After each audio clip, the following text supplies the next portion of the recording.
Welcome back to the Bitcoin Layer. I'm Nick Bhatia, and today we have Blockstream's Director of Research and longtime Bitcoin developer, Andrew Poelstra. Andrew, thank you so much for joining us today. Hey, Nick. It's great to be here. So, Andrew, tell the audience about yourself.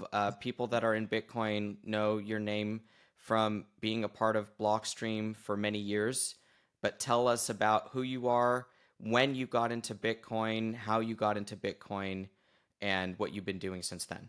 Cool. Yeah. So I got into Bitcoin back in 2011. Originally is when I first joined the Bitcoin community and started playing with it. Like a lot of people, maybe most people in that era. This is in the middle of Ron Paul's run for the presidency and or for the Republican candidacy. And kind of I got swept up in like the Ron Paul like libertarian, like we could be freer, we could have freer money kind of thing. Somewhat ironically, the Ron Paul people never really liked Bitcoin, right? They were largely gold focused and quite suspicious of Bitcoin, maybe reasonably, because it was this electronic, computerized thing. Gold is hard, right? You can touch it, you can trade it, if you have it, that is there. And since a lot of those people were kind of from the older crowd, they were naturally quite suspicious of electronic computers. And we'll actually talk a fair bit about that later on this podcast, about this distrust of computers. But as a young person, kind of getting sucked into that, I heard of Bitcoin, wasn't put off by it being on the internet, wasn't put off by it being on computers, and got quite interested in it. And also, because I was a little bit technical, I was also pretty skeptical that Bitcoin could work. Like the way that people were describing it, like seemed just really implausible. So when I first got into it, I was kind of like assuming I would be able to just knock it over, right? Like the way people were describing this, were like you were doing some sort of hashing and like you were like trading the hashes and like making a chain of something. It all seemed quite implausible, but in a way that was very tempting for somebody who was attracted to the ethos of it, and also had a bit of free time because I was in college and was willing to kind of poke at the technicals there. So I joined in 2011. Over the next couple of years, I kind of just played with it and would hang out on IRC and talk about it, and was not actually super technically into it. And then sometime around 2013, when I started graduate school, I joined the libsecp 256k1 project, which is a cryptographic library that is behind Bitcoin's digital signatures, all the signature verification, signature generation, stuff like that. And Greg Maxwell on IRC suggested that I take on some job there where we were trying to come up with some more optimized assembler code for ARM processors. So the libsecp already was a replacement for OpenSSL, right, which is like the general crypto library. This is before Heartbleed and anything. Like it was, people had mixed feelings about OpenSSL, but it was the standard, right? And so libsecp already was this new crypto library. It was 7 times as fast at the time as OpenSSL by just focusing specifically on Bitcoin's curve.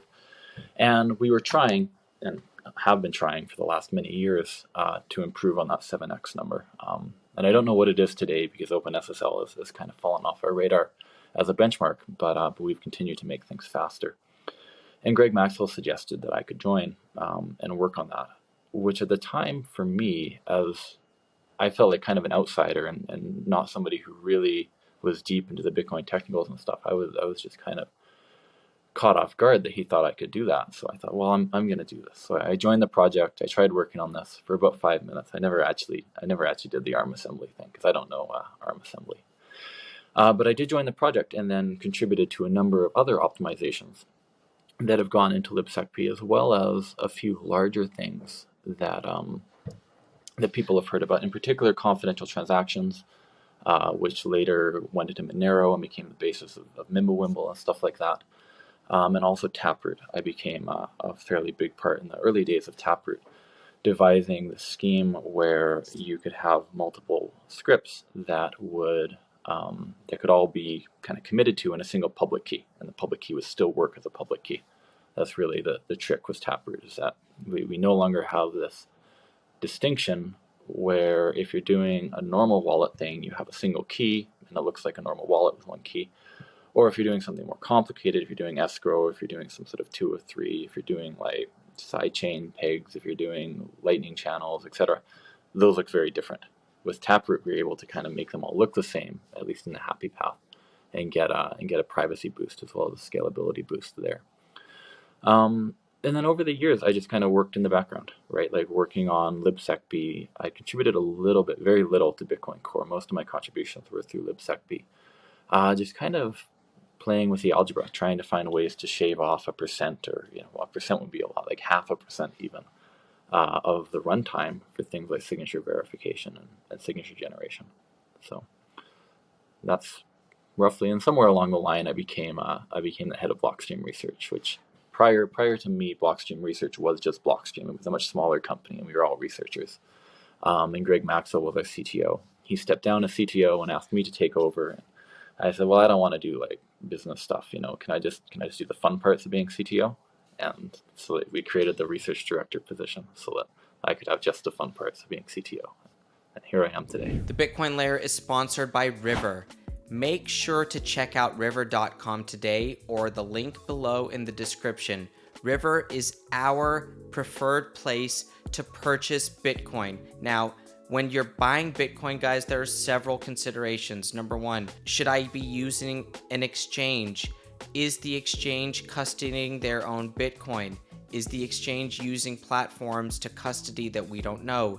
Is the exchange leveraging its Bitcoin for other purposes? Well, with River, we know that River does not use leverage of any kind.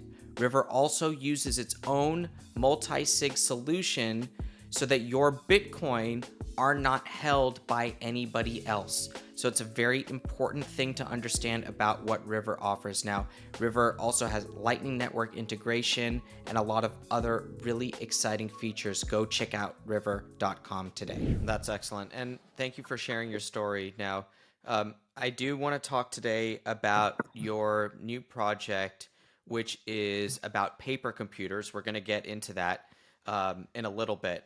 But before that, tell us a little bit more about the early days of Bitcoin and how you identified that Bitcoin was a solution to a problem that was real and existed, and what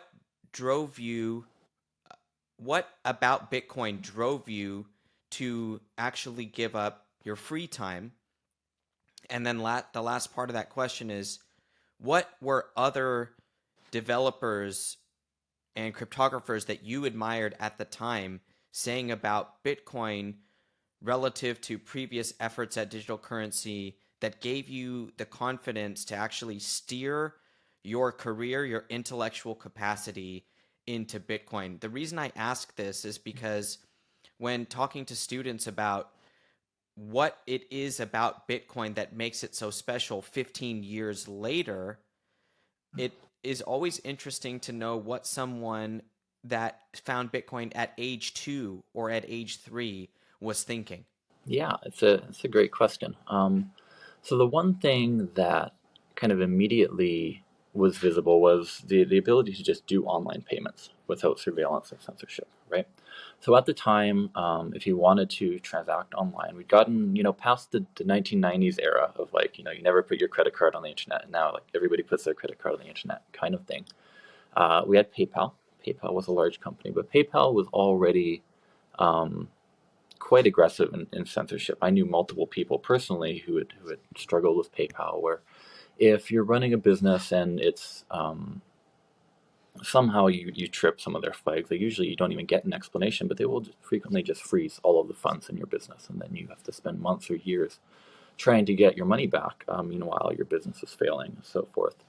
And then even practically, even if your money's not locked up, if you just want to buy things on eBay or whatever, you got to go through PayPal, and then like half the time it doesn't work.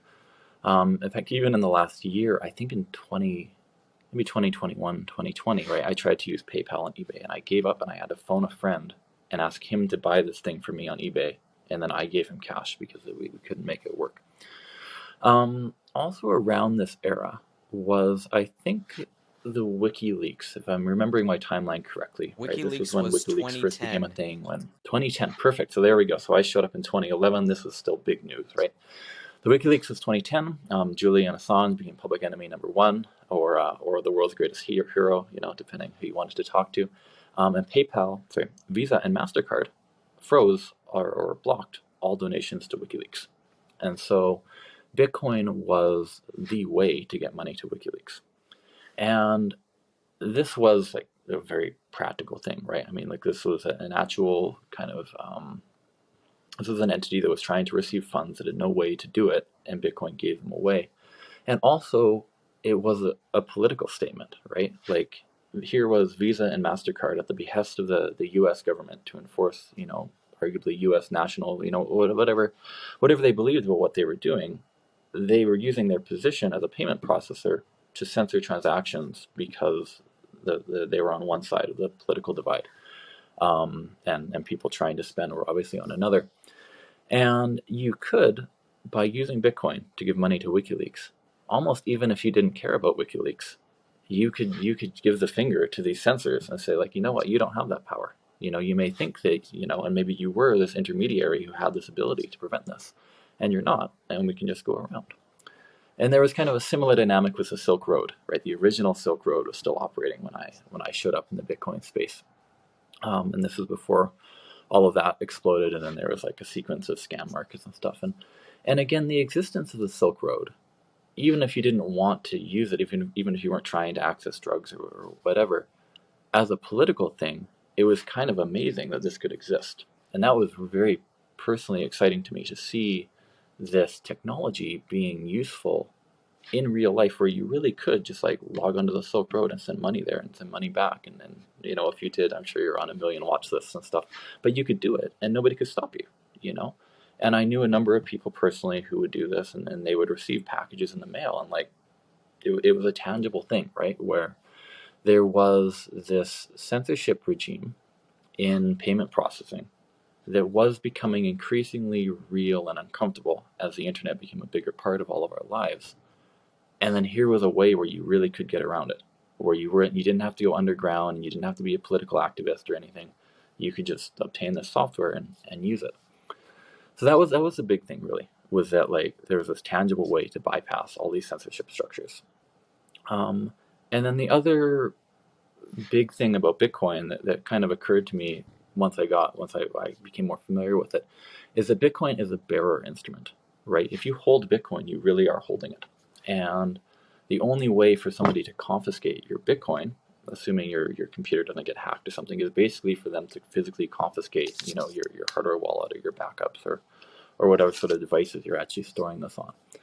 And this was a distinction. This is a little bit too philosophical for me. Like when I first got into Bitcoin, that wasn't ever something that I thought about. I didn't think about the distinction between a bearer instrument that you actually have versus, money in the bank, which is actually, just a claim on money that's physically at the bank, or a stock certificate, which is actually in your broker's name, because otherwise it would be very difficult to trade.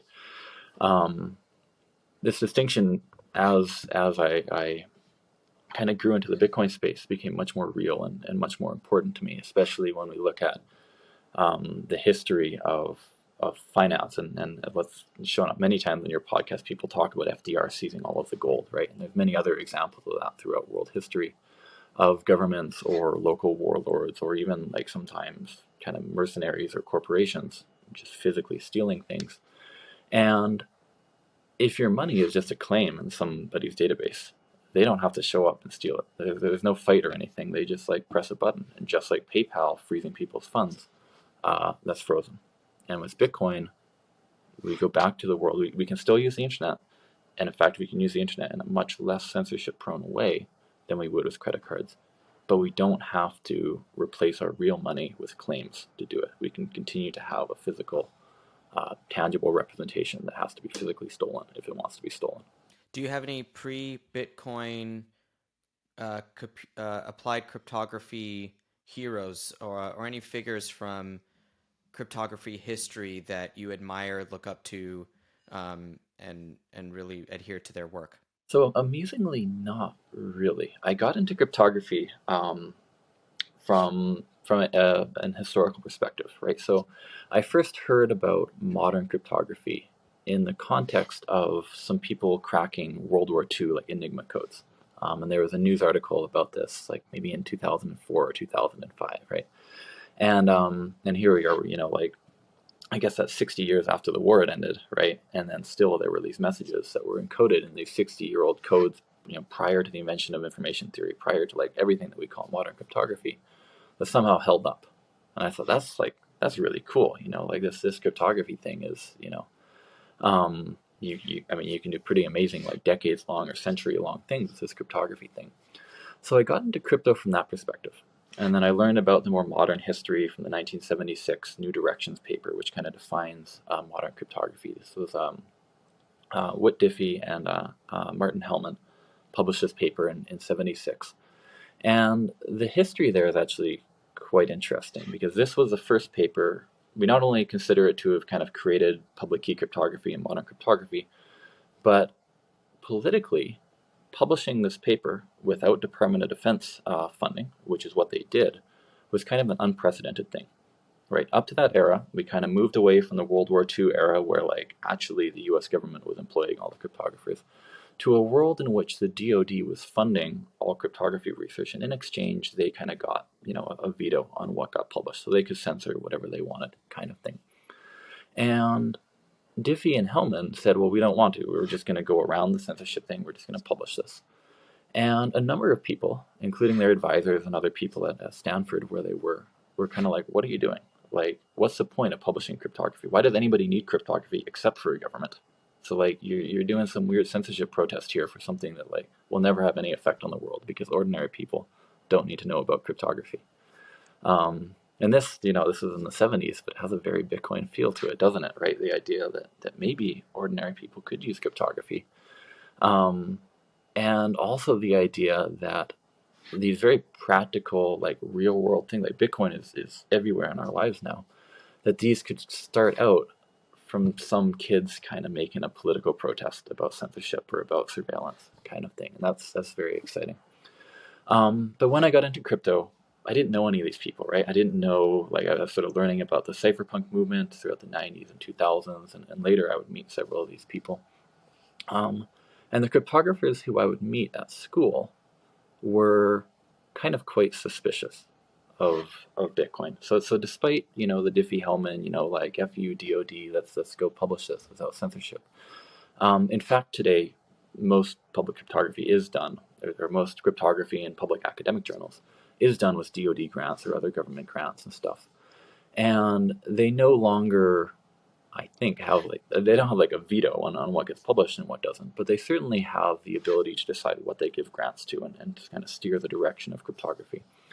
And for the most part, most cryptographers, I don't know about most, but certainly a large segment of the academic cryptography community is kind of comfortable with this, with letting the DoD kind of steer what it is that they're working on and what it is they're focusing on. And the set of cryptographers who's trying to do real world kind of Bitcoin things was very small when Bitcoin started, is larger now, but it's probably still a minority of the academic crypto world. So it really wasn't until Bitcoin was a big deal that, I got to, meet people. And then these people didn't become celebrities or heroes in my mind until after I'd already met them. And that has a different, like, it's not really a celebrity effect. And so. Sure. Well, So that's the story. The Bitcoin Layer is sponsored by Foundation Devices. Now, we all have talked about the dangers of letting your coins stay on an exchange. The importance of withdrawing your Bitcoin to self-custody is really part of understanding what Bitcoin is all about in the first place. Bitcoin is about avoiding centralized financial institutions, and with Foundation Devices, we are showing you guys an amazing device. It's called the Passport, and with the Passport, you can get your coins off of exchanges into custody with this beautiful, easy-to-use device. They also have an onboarding service that will help you get settled with your device, get comfortable with it, get to understand what it is like to actually take custody of your Bitcoin. So check out foundationdevices.com today and make sure to pick up a Passport and use the promo code BitcoinLayer for $10 off your device. I want to recommend this book to people. Stephen Levy crypto. This is written in 2001 and covers the stories that Andrew is discussing here, and the tale really of how cryptography went from being a military technology exclusively to a hybrid military and private enterprise, and then private enterprise was able to break free with some degree, and there are a lot of parallels to Bitcoin in there. So I'd recommend people go check out that book if they want to know more about the history. Now, Andrew, let's get now to today, your current project, Codex 32. Explain it to us at a high level. What are paper computers?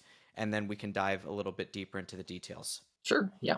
So first off, this is a project. So this is a technology project. This is a way to manage seed words or secret seeds that you use for Bitcoin. You may notice it is a book. There's not like a CD included or something. This book is the project. And so what this is it's a way to do what's called Shamir secret sharing, where if you have your seeds, if you have a BIP32 seed, like your seed words or whatever, that stores all of your coins, there's a way to split it up into multiple pieces so that you need, say, like 3 of the pieces. Any 3 of the pieces together will reconstruct your original secret. But if you have only 1 or 2, there's no information whatsoever. So it's not even just like breaking it into little pieces where you gradually, the more pieces, the more you learn. Here, there's a cliff, right? You learn nothing, nothing, nothing, and then everything, which is generally what you want in cryptography, right? You don't, when things are on a slope in crypto, that's you got to worry, right? Because then you have to use heuristics to decide things. So there's a scheme called Shamir secret sharing, that lets you split things apart, lets you recreate things. So now instead of having a single seed, you have a multitude of shares. And the shares themselves then, well, rather than storing your seed as like a series of words, you would then store the shares, basically, is your storage problem. And so the premise behind this book is that you have these things, these paper computers. There's a word called revolvables. And let me show you one of these paper computers here. We've got all this wonderful artwork and stuff. So you can cut these out, and you can assemble them. We've got 3 different ones here that are used for different purposes. Okay, and then this one's cool because it's double-sided. You actually, you first rotate it here, and you find, it may be difficult to see on the camera, but I'm choosing a symbol up top. And once I've chosen that symbol, I flip it over, and this is like a decoder ring. And so you could actually just use this, even if you don't care about the Bitcoin stuff, you could use this particular volvel as a decoder ring. So if you're, in grade school and trying to hide stuff from your teachers, this is what to do. And so these are very easy to assemble. So they come in the book. So you've got these nice drawings. You can kind of cut these out, you fold them and stuff.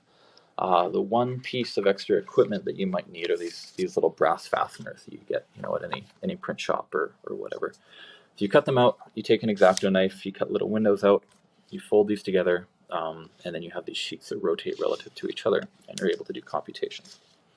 And so the cool thing here is that using these paper computers, you can start from your bare seed. In fact, you don't even have to start there. Let's put one more piece. Imagine you're generating a secret, right? Historically, in order to generate this seed, this should be something that's uniformly random. It should be at least 128 bits, maybe 256. And to get this data, you kind of, like, your hardware wallet might generate for you, or your computer might generate it for you. More recently, there's these various schemes called diceware. So for example, on the cold card, one of these guys, when you're generating your seed, you have the ability to roll dice and type the dice into there. We have a way where you can directly generate by just rolling dice. Let me try to get the light to work here. And again, it's in the book, which you can buy at the Blockstream store, or you can just download. The whole book is open source. What you can do is, by rolling dice and working through that worksheet, you can actually get unbiased, 128 bits of unbiased randomness. And the cool thing there is that this is true even if your dice themselves are biased. So something that you may be aware of if you play tabletop games or into gambling is that actually most dice that you buy are biased. They have manufacturing defects. There are little bubbles in them. So if you go to a game store or something, you want to buy transparent dice that you can see all the way through. And even so, when you look at them, you'll see most of them actually do have little air bubbles, and you've got to kind of sift through the container a whole bunch to get ones that don't have air bubbles. And then, and this is just manufacturing defects. This is ignoring kind of conspiratorial things where, like, you've got some dice that you're generating Bitcoin seeds with, and then somebody like sneaks them into the oven when you're not looking and changes so that it's heavier at the bottom, and then they'll come up a different way. And you can maliciously bias dice, right? But also even absent malice. So you generate your seed using that worksheet. It will debias, it will fix any imperfections in your dice, kind of thing. And then you can generate shares from your seed. I got to generate the shares first and then the seed using this random scheme. And now you have a seed that you can generate Bitcoin addresses and stuff from, where you know the exact provenance of the randomness. You know that there wasn't some malicious hardware wallet that's giving you the same seed as it gave to everybody else, or it's giving you a random seed that maybe was encrypted somehow with a secret that only the manufacturer knows, or even some rogue employee at the manufacturer knows, kind of thing. And you can create as many shares as you want, up to 31. You can reconstruct your seed from any 2 of them, or any 3, or any 4. You get to choose the threshold, basically. And you do this entirely by hand. And I'll talk in a moment about why you would want to do this by hand, but you can. And the process involves filling out these large worksheets, right? You kind of spin these, you fill in worksheets. Let me show you one of the worksheets real quick. This is the checksum worksheet, which I'll explain in a sec. So you use these paper computers, you fill in the worksheets, you do this. Okay, there's one more feature that I want to describe. So when you do a whole bunch of hand computation like this, it's kind of a tedious thing, right? It'll take you, depending on what you're doing, anywhere from 5 to 10 minutes to 1 to 2 hours. You're probably going to make mistakes, basically, right? Because you're doing this tedious thing over and over. You're copying down things, you're filling in worksheets. And the way that you can avoid mistakes is by using something called a checksum. So you take your share data and you extend it. So your share data, if it's 128-bit seed, is going to look like 26 characters. And you add another 13, so 50% longer. Another 13. And by doing so, if you make up to 8 errors, it is guaranteed that you will notice that there are problems. Like, you won't be able to pass this checksumming process. And even more interestingly, if you make up to 4 errors, you'll be able to correct them. Okay, this is called an error correcting code. And you can do this. You can do the error correction, you can create the checksum, and you can verify, and you can correct small numbers of errors entirely by hand. And the benefits of this are twofold. So one is, if you have a checksum, you can actually do this stuff by hand, because otherwise you wouldn't be able to. You'd make mistakes, and then something will be wrong, and then your seeds are wrong, and then game over, right? Well, the checksum lets you make sure that what comes out of the process is actually correct. And then the other thing is, and here's where the real benefit starts to come in, is that if you've got these seeds and you've stored them on some sort of like cryptosteel kind of device, and this is a cryptosteel tube, you can open it up. I like these ones because there's a real seed data on here, but I can still put it on camera because you can't read more than one at a time. When you store these over long periods of time, years or decades, or who knows how long these Bitcoin seeds could last, right? Then you want to make sure that data stays intact, that its integrity is intact. So you don't want to open it one day and find that like there's some tiles missing, or they're wrong or something, and then kind of like wonder, when did that happen? How many are wrong? Maybe one of the tiles is eroded and you can't really read it anymore because it's flattened out, or maybe you just find it in a weird location and you wonder, like, did the kids do that? Like, did they do it 10 years ago? Like, who knows? So when you're storing this stuff, you want to be able to kind of every year, or maybe every quarter, or depending how paranoid you are, you kind of want to check on these things, right? You've got this offline seed data. It's great that it's offline, right? It's in a physical piece of metal that somebody has to steal in order to steal. But you want to verify the integrity of this. And now you kind of have a catch-22, right? You can either load the data onto a computer so it can verify your checksum and check that it's intact and produces the right thing. And then you have to, worry about that computer, right? And if you're doing this every year for decades on end, it's not like this one computer. I don't have to worry that this ledger is not compromised. I have to worry that the ledger that I buy in 5 years is not compromised. And maybe I don't like Ledger anymore because they leak too much, so I get a Jade, say, and then I have to worry that that's not compromised. And then, it's a cold card, or it's a cold card 2055, you have this continual, like, as you go through hardware, as it dies or it gets replaced or whatever, you have this continual trust requirement. So either you bite the bullet and trust this continuing parade of hardware forever to not steal your data or leak it somehow or somehow compromise it or damage it, or you don't verify it, and then you worry that like maybe the data is degraded. Maybe when you created it, you like swapped 2 tiles and didn't realize it, or maybe it went out of your site, or maybe who knows. But you don't really have any way of determining when or how or what happened to it. So by using paper computers, and here's where I'm going to shift gears a bit and talk about why anybody would want to use paper computers, right? So it's cool to me as a technologist that we can do this, right? But I think somebody watching this is kind of like, what? Like, no. The benefit here is that if I want to verify the integrity of these shares, it's been a year and I just want to like make sure that like actually they're intact, and I want to do that every year. What I can do is I can go grab one of these worksheets here.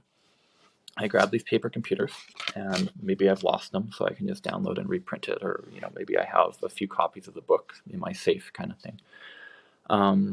I use the paper computers. I fill out the worksheet.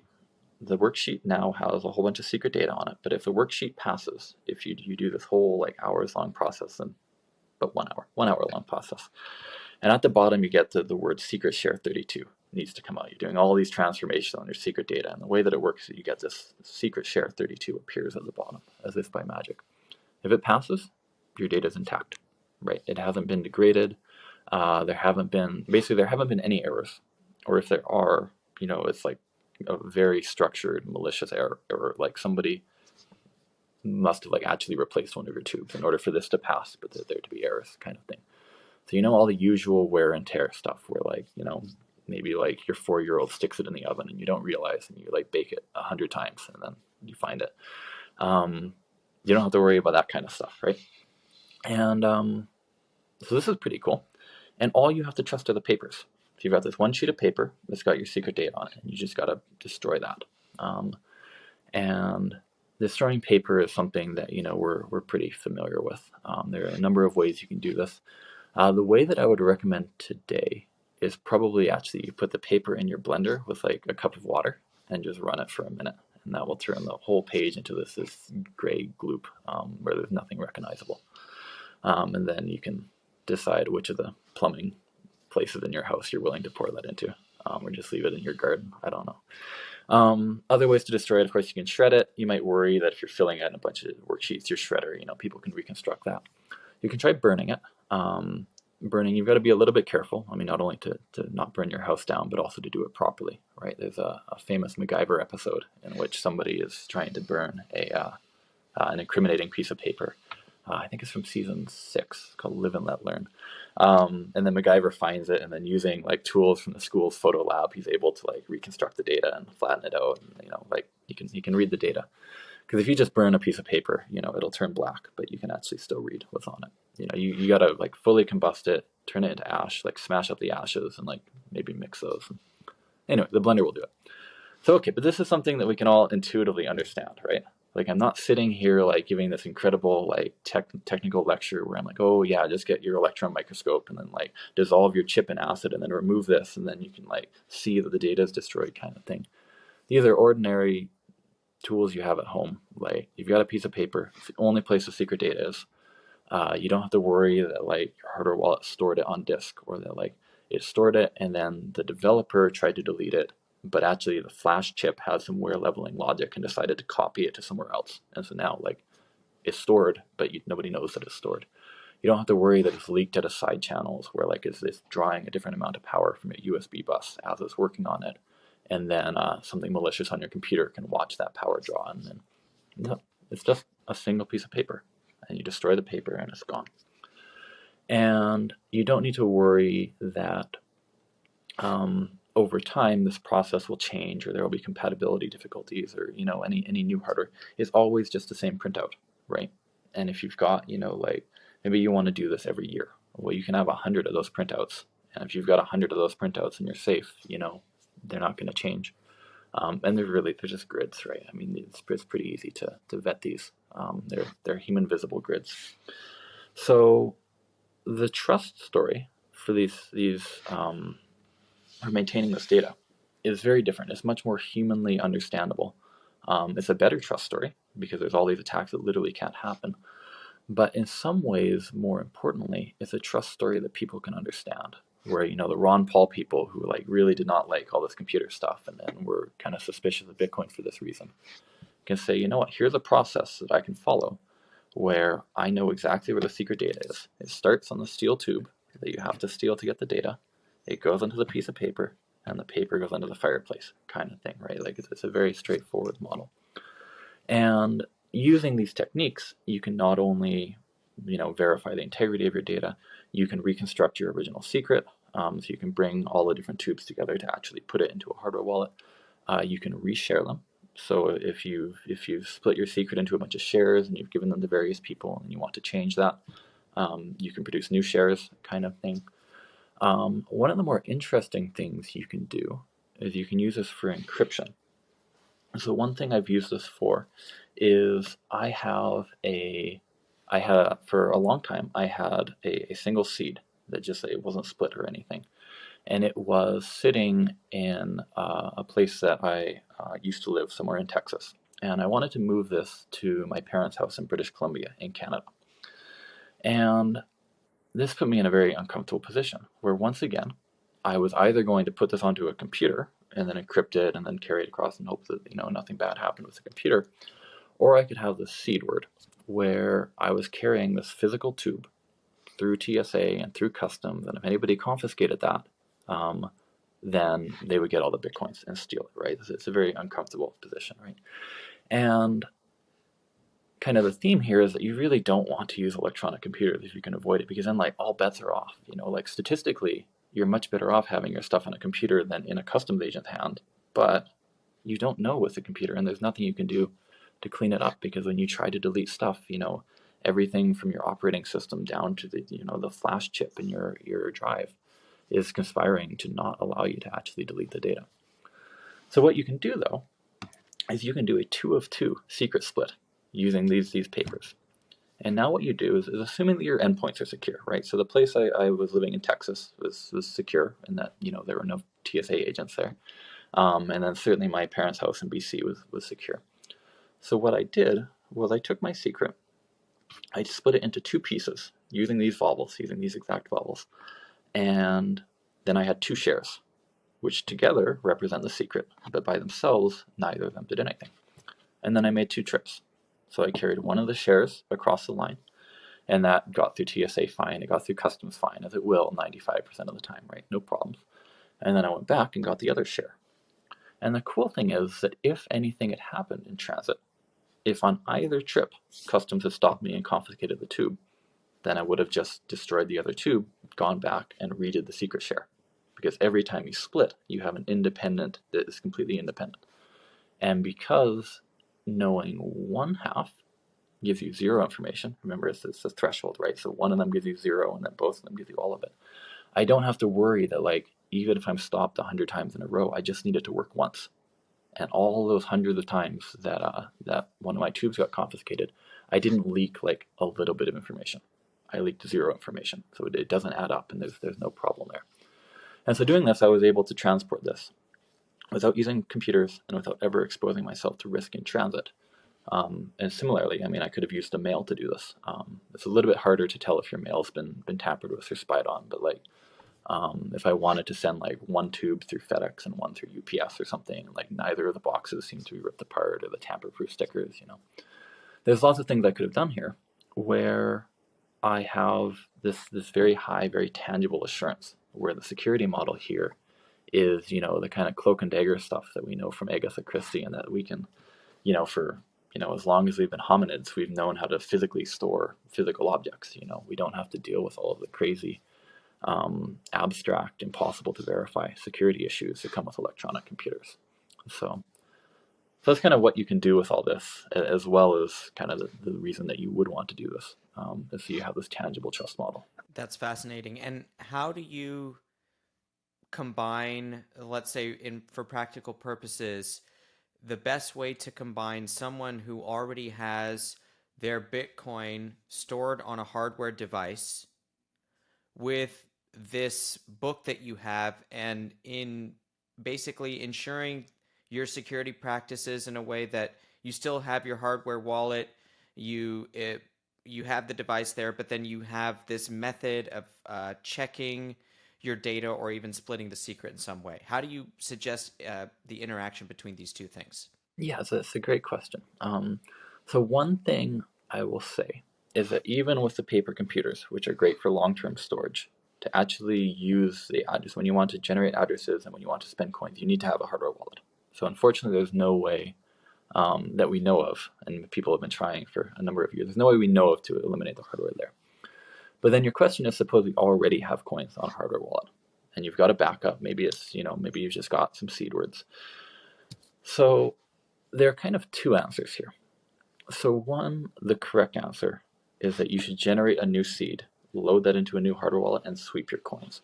And this is generally whenever you're switching wallets in Bitcoin. And people don't want to do it because it costs fees and it requires they bring their keys online and it requires they interact with the network and deal with this kind of risk. But it minimizes the amount of handling that they're using secrets. It minimizes the number of different places the secret data is, right? You don't have the same seed on two different devices and so on. And it's safe. Assuming you're not compromised, you're not going to flub it and then like destroy your data kind of thing. So that's really the correct answer, right? Is that you generate a new seed and then you do the whole process and sweep your coins. But there's another answer that I think a lot of people would be encouraged to do. But they would encourage themselves, and honestly, this is what I did, where you can take your existing seed words, you can re-encode the seed words in the format used by these paper computers, and then you can just resplit it. So rather than doing the process in which you randomly generate a bunch of shares and get a new seed, you start from a seed, you generate a couple new random shares, you combine them all, and you can derive more shares from this, is what the process looks like. And this is definitely possible. One scary part of it is that when you're converting from the seed word format, whether this is BIP39, the standard BIP39 seed words that we're familiar with, or SIP39, which is much nicer but still a little bit scary. The conversion process is still scary, is what I mean to say. The risk is that you have to basically convert your words into a binary format and then into this different format here. And during the conversion, there's no checksum. And the reason there's no checksum is that BIP39 and SIP39, so BIP39 has no checksum. There's really like no telling whether your data, just by itself, you can't really tell whether the data is valid. You've got to derive some addresses and see if they're the right addresses. SIP39 has a pretty strong checksum, a very strong checksum, but you need a computer to verify it. And if you're doing this all by hand, then it's difficult. So you have to convert it. During the conversion, you have no issue. If you make mistakes, then you're kind of like, there will be a mistake and nothing's going to check it. So you need to convert, and then you want to convert back, and then make sure that after converting back, you get exactly the same things and that you didn't make symmetric mistakes somehow. Then once you convert, you can use the processes once you convert, then you're going to have data that's actually a bit of a weird length.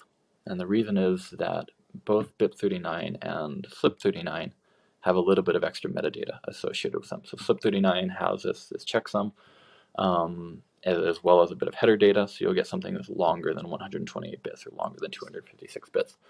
BIP39, I said it has no checksum. It has something that looks like a checksum. It takes some space. It won't necessarily detect any errors, but it takes up some space, so you get this extra length. So you need a special version of the worksheets. So the worksheets in this book are not going to work for you. You're going to need like longer versions of them. But then you can do the splitting process, and then you can reconstruct it. And the benefit of doing this is that you don't need to take, if you're just starting from a backup that's offline, you don't need to bring anything online, right? And that's kind of why I did it this way. And we haven't yet nailed down a way, like a standardized process. So the other issue you're going to run into is that this whole process is a little bit of an ad hoc kind of thing. And if you're familiar with how this is constructed technically, it's kind of an obvious process, but there are still a lot of little decisions that you make.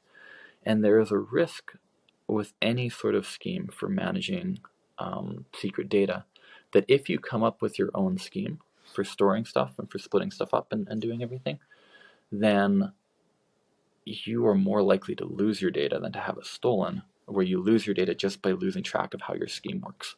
Or maybe you don't write it down so clearly, or maybe you write it down and it's lost, or for whatever reason, you need to be present for all this to work, and then you forget it, or you hit your head, or you die, or whatever, and then nobody can figure out how to piece this all together. So right now, the manual conversion process that I'm describing is in that kind of cluster of things that are bad ideas because it's just too much custom nonsense.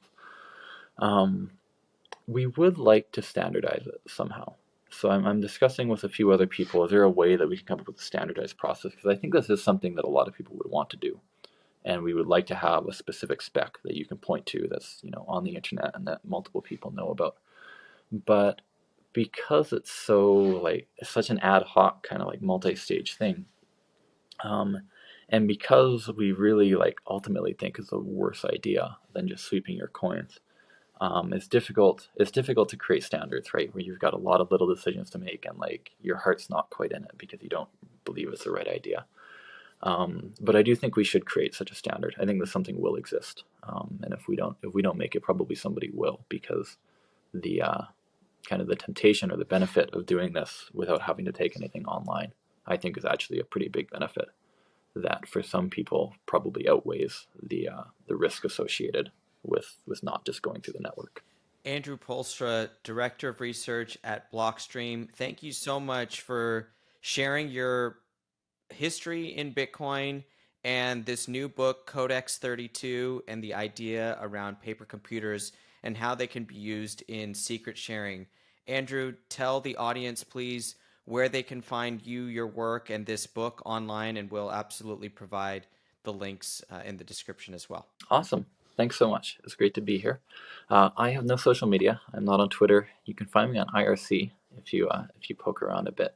But the places to find the book are, and that's not entirely, you can go to the Blockstream Research Twitter handle, which is BLK Research, and then you'll hear a little bit about this. The book you can find, there's a website that I maintain called secretcodex32.com, where you can download the full book. I would suggest that even if you buy it, these are so pretty, you don't want to cut them out. So even if you buy the book, you probably want to download it and just print it yourself, the ones that you're going to cut up. You can download the book there. You can find more information. You can find some FAQs, some interactive versions of the worksheet, some explainers, stuff like that.